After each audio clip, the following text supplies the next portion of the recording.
Good evening. Welcome to the Celtic Way press conference reaction programme. Myself and Ryan have been doing these for a few weeks now.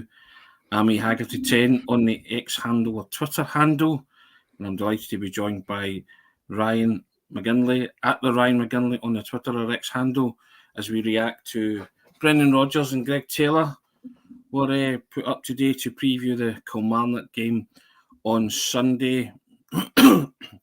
Ryan will speak about that any second. Excuse me. And just big up our sponsors. As you heard the background there, the email going there. So switch that off, Ryan. No bother. It's just one of those days that just get elongated, isn't it? Yep, anyway, absolutely. The Celtic Way pre-match press conference briefing is brought to you by MPH Group, and they're Scotland's award-winning family-run all-trade specialist covering all of mainland Scotland. And with winter rolling in, if you're thinking of giving your home heating system a boost, MPH has an enticing Navien Boiler promotion just for you. And if you opt for a Navien Boiler installation through MPH Boilers, not only are you choosing top-tier efficiency, but you're also getting a free Navien Internet Controller, and that little gadget can crank up your boiler's efficiency to an impressive 98%, and the cherry on top of that is that they're covering the first year's service with no added costs. MPH even offer flexible finance options, so if you're gearing up for a winter chill, consider making a smart move with MPH and Navien, and you'll find all the links to MPH's social media sites and telephone number in the description of this video. Ryan, Brendan Rodgers spoke today, covered a myriad of topics. Interestingly, Cameron Carter-Vickers has had an MRI scan on his hamstring. They're awaiting the results of that. He said to one of the journalists that if he gets the all clear, then he should play. Clearly, he should play. Yeah. Clearly, he should play, yeah. But says a lot. Yeah, anything other than that, I don't think they're risking, will they? Yeah, they're just waiting for those results to come back. I felt like I was just about to reiterate your point that you just said there. Yeah, pretty much that. If he's fit and there's nothing wrong with the scan, then he'll play, no doubt about that. But if there's anything wrong with him, then they'll probably go with Nat Phillips, you would presume. Nat Phillips or somebody else, potentially Navrovsky, although there was a couple of good, I think we'll probably talk about both of Brendan Rodgers' sort of interviews, because he had the pre-match and then he had the Sky Sports interview as well, where he had quite a bit to say about Navrovsky and Lagerbielke, a bit more uplifting comments than the ones that we heard earlier on in the week, that's for sure. But yeah, I don't think Carter-Vickers can be risked on that surface whatsoever. If there's anything wrong with him whatsoever, to be honest with you, this is probably one of the games I would say anyway to leave him out, although it is a difficult game against a good opponent in Kilmarnock. If there is an opportunity to give him a rest, coming up to the game on Tuesday against Feyenoord as well, which is effectively, I know I had a wee bit of stick in the comments earlier on today saying it wasn't a dead rubber because there's money involved. In terms of competition, I won't see any of that money, unfortunately. I won't see any of the money that goes in at Celtic. Therefore, it's a dead rubber for me. Celtic cannot get anywhere. They can't get out of the group. The only way they can get out of the group is by being eliminated from the group, which is what's happening after match day 6. So yeah, it's a dead rubber. And with regard to that, with Carter-Vickers, I would rest him over the next 2 games, to be perfectly honest with you. Make sure he's fit, firing and ready to go, and then he can play against Livingston next Saturday. He was asked his question as well. But kind of follow up to that was, does he have that in mind when he's picking his teams about players with a plastic pitch, which always seems to rear its ugly head whenever Celtic go to Kilmarnock, and he spoke about that he doesn't take unnecessary risks with players, Ryan, especially those who are carrying like knees and ankle injuries, I think was his phrase, wasn't it? Knees and ankles. So yeah, we shall see what he does in terms of Sunday's team selection, but he's mindful certainly of the surface, isn't he? He definitely is. He's not the only manager from Northern Ireland to talk about the plastic pitches today. I think out of the two, he was the more measured out of the two, because Stephen Robinson just came out and said, I don't like them. I absolutely hate them, to be perfectly honest. Fair enough. You know, I think there's a movement now. There seems to be more of a movement to get rid of them than ever before, which is good. Not to bring my own personal opinion into it too much, but I think they've got absolutely no place in the professional game. They're good for 5-a-sides pitches. That's about it, really, when it comes to them. There's got to be grass. Yeah. There was only one game was called off last week, and it was the all-weather all-purpose Tony Macaroni Stadium. So yeah, not against any club in particular. I just think as a generalisation, they shouldn't be in the game for better or for worse. And all grass pitches should be there. But yeah, I think Brendan Rodgers has got to watch his players, because you are more at risk in picking up an injury playing on the plastic surface than you are playing on a normal pitch. You're always going to pick up injuries. That's the nature of football. But if you're more susceptible to picking up injuries on that surface, then you've got to safeguard your players, and see the players that are most at risk are the ones that have those potential hamstring injuries. No, anyone could have them, but with Carter Vickers having that niggle in his head, probably there's no point in risking him. I think even if he is basically fully fit, I wouldn't be risking him for this game, because he's just so important to the makeup of this team going forward. In a dragging down style, I'll tell you where I'm out with plastic pitches, and I don't think they have any place in top flight football. Kept that short and sweet. Understand the economic argument, but top flight football should always be played in grass. End of. I agree with the Celtic manager on that. He also spoke about Mikey Johnson. Ryan, and he had some interesting comments to make about Mikey Johnson, didn't he? Massive comments. I'm going to read them out, yeah. Go on you go. So he's labelled Mikey Johnson as, I can't believe this was missed by a lot of other sectors of the media. I'm glad that we got a hold of that comment and put it out, to be honest, because I think it's the one that's worth talking about, especially when you look into Sky Sports interview that happened a wee bit before. I think it was before the press conference, or the media press conference, broadcast press conference, that was the word I was looking for. He's a player that's come through the system here, and a player that is arguably the most talented player that's ever come out of this system here. I will say that, having seen a lot of the young players here, he really wants to go and establish himself here as a top-class player at Celtic. He knows that he needs to do a little bit more. That's quite high praise from Brendan Rodgers, considering the players that have came through. Exalted praise. Yeah, it's clear that Brendan Rodgers is a Mikey Johnson fan. He is the one that brought him through in the first place. I remember after the game in particular, where Mikey Johnson and Anthony Ralston were paraded over to the Green Brigade, as if, and he pointed at them both as to say, "This is the future." I didn't think out of the two of them that Anthony Ralston would have more first team appearances, but there's still time. There is still time for Mikey Johnson to put that right and get a number of appearances on the board. But he's got to keep his consistency. It's all about consistency, and it wasn't just consistency on the park. It's consistency off of it with regard to picking up injuries or not picking up injuries. He was saying in both of his press conferences that his body's his biggest enemy, basically, and the fact is he picks up injuries, the physicality. He's did a lot of work over the past 3 months, and his conditioning. He does look a bit stronger when we've watched him in a couple of games before. So, yeah, I think it was really, really high praise from Brendan Rodgers, but it's up to him to really find that potential and deliver on that early promise that that everybody's seen. We all seen the promise that he showed, and it's up to him to finally find that. But Brendan Rodgers is making the point that sometimes talent just isn't enough.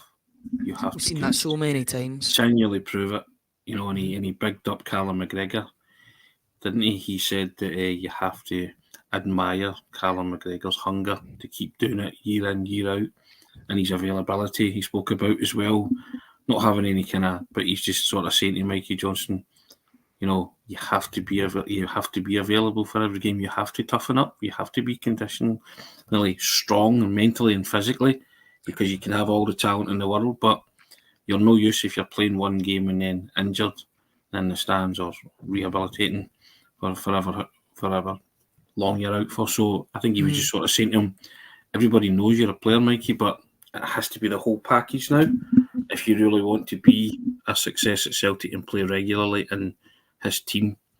Because I was surprised at those comments today about Mikey Johnson and Brendan Rodgers, I have to say. But again, we go back to it, Ryan.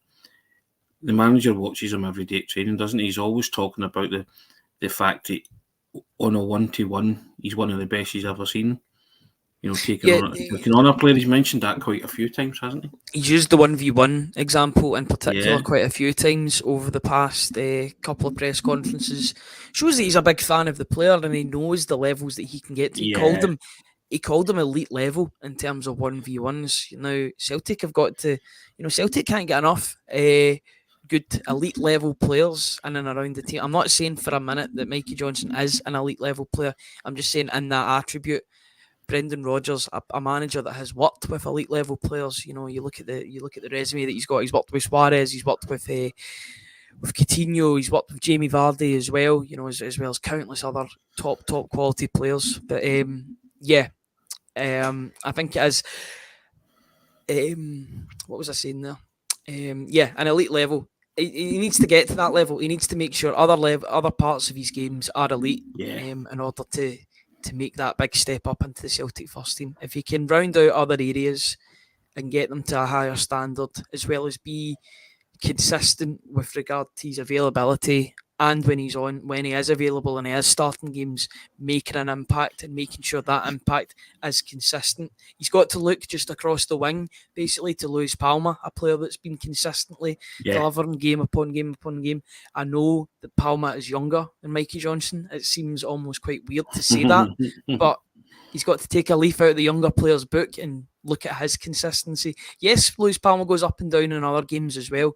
6 goals and 6 assists in all competitions this season for Luis Palma.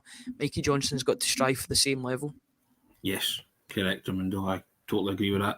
And the manager also said that he was asked about how can he safeguard against what happened to Celtic in August happening again. He said there was no guarantees about that, but he said that this Celtic team then and now are night and day, and they're in a different place altogether. Have to agree with that, Ryan. Yeah, I would agree with that, although there has been a couple of mixed results thrown in recently. Yeah. Have you suggest that they're not all the way there yet?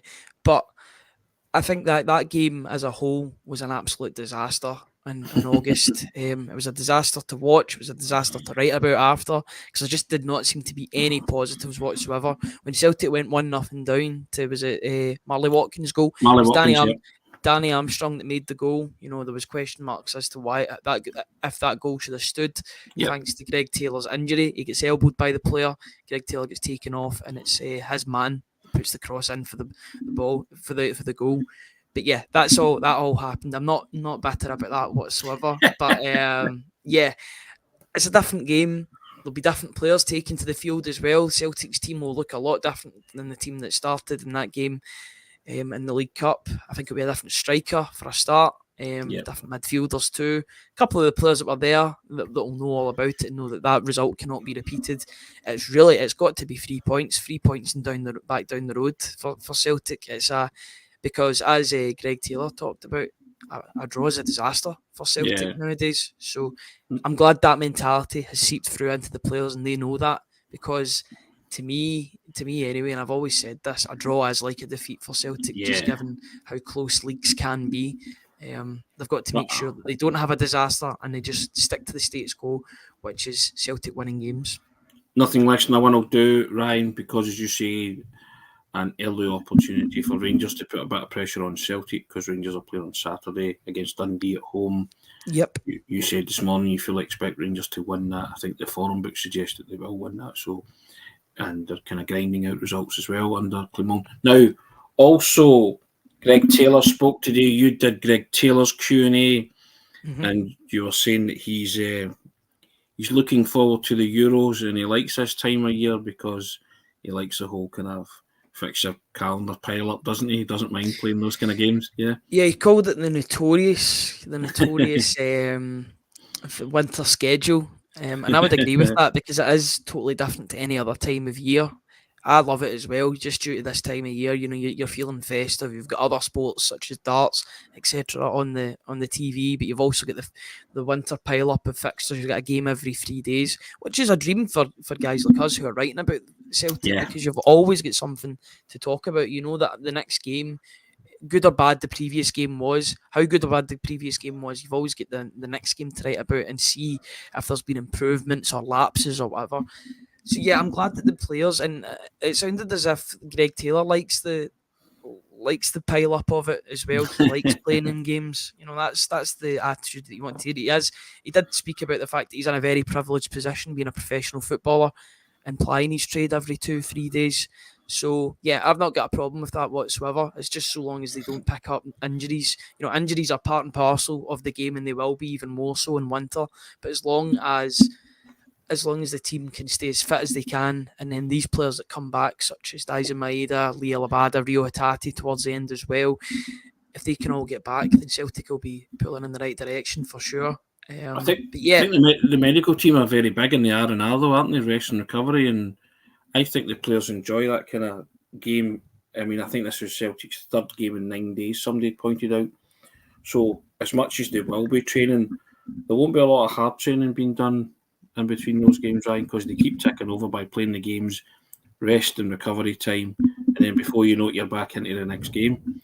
So they're going Sunday, Tuesday again, so not a lot of time to do real, hard slogging sessions in between those kind of games. And I think that's the way players like it, don't they? They actually like the games because they don't have to concentrate on training, and there's a lot of rest and recovery time in between fixtures. It's almost as if they're training as the real games in terms of physical output. Which is totally fit. I'm fine as long as they get the 50-50, they get the tactics in, they get the team meetings in. As long as you don't go through the motions like the first half in St Johnson. Yeah, that's very important. Because I feel training exercise. Kilmarnock will be up for this game, absolutely. Yeah, very much so. Their tails will be up. I think Derek McInnes is doing a very, very good job at Kilmarnock. Brendan Rodgers was talking about that as well. The fact that Kilmarnock are pretty much viewed as a top 6 team now, when they were promoted only last season. I think that's testament to how well he's done as the Kilmarnock manager since effectively bringing them up, because they were in a really, really bad position a couple of seasons ago. He came in and brought them up. I think that was instant promotion as well, wasn't it? It was them and Arbroath in that season, but he got them straight up. He's done a really, really good job, and it'll be a difficult game. It always is a difficult game against Kilmarnock at Rugby Park, but even more so the fact that Derek McInnes is the manager. He's a seasoned veteran now of the game, and you would expect Brendan Rodgers to have it to work for his wages basically on Sunday in order to get a win against Derek McInnes's Kilmarnock team. Yeah, and they've got the added incentive of completing a League and Cup double over Celtic if they manage to get another win, Ryan, and they've also beaten Rangers on the first day of the season. So, they've if they can pull that off against all the odds, then that's some doing for them. That's because they're not judged on games against Celtic and Rangers. It's they've gate crashed the top 6 at the moment. They'll want to stay there, so it's the clubs round about there that ultimately Kilmarnock will be judged. But as you say, the manager there's doing very well with them at the minute, and it's not a gimme, as they say, Ryan, is it? Yeah, the league table is a really weird place just now, because if a team goes on a run and gets 6 or 9 points, they shoot up the table. It's so close between 10th and about, is it like 4th or 3rd? Or it's close. In that middle spot, there is plenty of ups and downs. You look at Ross County, they sacked their manager, brought in Derek Adams, and they're shooting up the table. They probably should be, given the squad that they've got. They've got a lot of talented players in that team. But it just shows you that 3-6 points. Look at Aberdeen. Aberdeen should be looking at the top end of the table. They should be 3rd or 4th. They are joint. They're 11th place, I believe, at the moment. So it's a very, very weird league table. But teams like Kilmarnock can benefit off of that if they can get a couple of good results, a couple of shock results. They got the shock result at the start of the season, 2 in 2 weeks, in terms of Rangers and then Celtic. They did the double over the 2 Glasgow teams. So that shows you that they're getting well managed under a good manager. I think he's a well-rounded or a well-oiled individual. That sounds like he's a robot or something, and I don't mean it like that. But he's a well-oiled machine of a manager, and I think he's doing a very, very good job at Kilmarnock, to be fair to him. So it's going to be a difficult game. Speaking of robots, the manager also mentioned that the Celtic players aren't robots. I think Ange Postecoglou also said that at one point last season as well, during his tenure. So they have their kind of style of play that they say, but they're not robots and they're human and all that. But I think if Celtic turn up the way they did against Hibernian in midweek, then they could win this game by 2 or 3 clear. Right, that's my fearless prediction. I realise that Plunge is saying it wasn't a hard game at Rugby Park last season, Ryan. Totally agree with that, but we've only got this season to really base it upon. When you look back to the game that was played earlier on in the League Cup. It was a really, really difficult game for Celtic. Yes, they had chances. They didn't take them. It was a bit of a sucker punch at the end from Kilmarnock, but over the course of the game, Kilmarnock really, really defended well, and they probably deserved that result because Celtic weren't at the races that day. I think what is different, and it's got to be caveated as well, is the fact that last season Kilmarnock were dealing with a lot of players that were on 2-year deals. They were signed on 2-year deals and they had a year left in the deal. So those are the players that they had to use in the Championship, then in the Premiership. Yeah. The recruitment has been very, very good over the summer, and they're a different team altogether. And you can see that in the results that they're getting. Marley Watkins, he's a veteran in the SPFL. Kyle McGuinness used to play for, I think it was St Mirren and Hibs. Yep. He's a veteran of the league as well. And they've got Danny Armstrong, who's one of the top performers in the league this season when you look at his numbers and his statistics. So they've got good players all over the team. I'm sure they've got a good goalkeeper as well. Is it Hemming that's in goals for them? I think it's Hemming. I might be getting Dundee and Kilmarnock mixed up. So anybody in the comment section can check that for me. But I know they've got a good goalkeeper that had a good game and kept the score down at Celtic Park in the reverse fixture. So it'll be interesting to see how this game pans out. But I do expect a really, really difficult game and Celtic to work for their victory if they are to get a victory. Yeah. Plunge McNaught comes back in as R&R, not rest and relaxation, rest and recovery, rest and recuperation. Pick any of your R's per many one from whatever. And Poshko Ross M says, a pleasant Friday night change, respect to Tony, as we are of a similar vintage from the same town.